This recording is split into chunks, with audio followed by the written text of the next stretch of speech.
করবে। আমার শোনা কথা ৭১ সালে হাজার হাজার লক্ষ লক্ষ মহিলারা ধর্ষিত হয়েছিল তৎকালীন খান সেনা এবং রাজাকারদের হাতে। এই নির্লজ্জ বেহায়া বাংলাদেশ থেকে আসা হিন্দুগুলো যারা আজকের তারিখে দাঁড়িয়ে সিএর বিরোধিতা করছে, তৃণমূল কংগ্রেস করছে, তাদের আর যাই হোক হিন্দুর রক্ত থাকতে পারে না। ওই রাজাকারদের রক্ত মিশ্রিত হয়ে গেছে। তাছাড়া তারা এই দলকে সমর্থন করতে পারে না, যারা দুধেল গাইদের সমর্থন করে, যারা বাংলাদেশের রোহিঙ্গা এবং অনুপ্রবেশকারীদের বাঁচানোর জন্য এই সিএর বিরোধিতা করছে।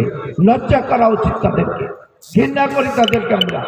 এখনো যদি একটু লজ্জা ঘৃণা থেকে থাকে, তৃণমূল কংগ্রেসটা বাদ দিয়ে অন্য যে কোনো দল করুক।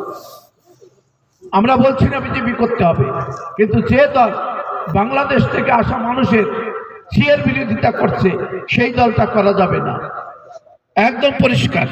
তারপরে যদি কেউ করে থাকে তাহলে তার গায়ে হিন্দুর রক্ত নেই, এটা আমরা প্রমাণ, এটা আমরা মনে ধরে নেব, একদম পরিষ্কার।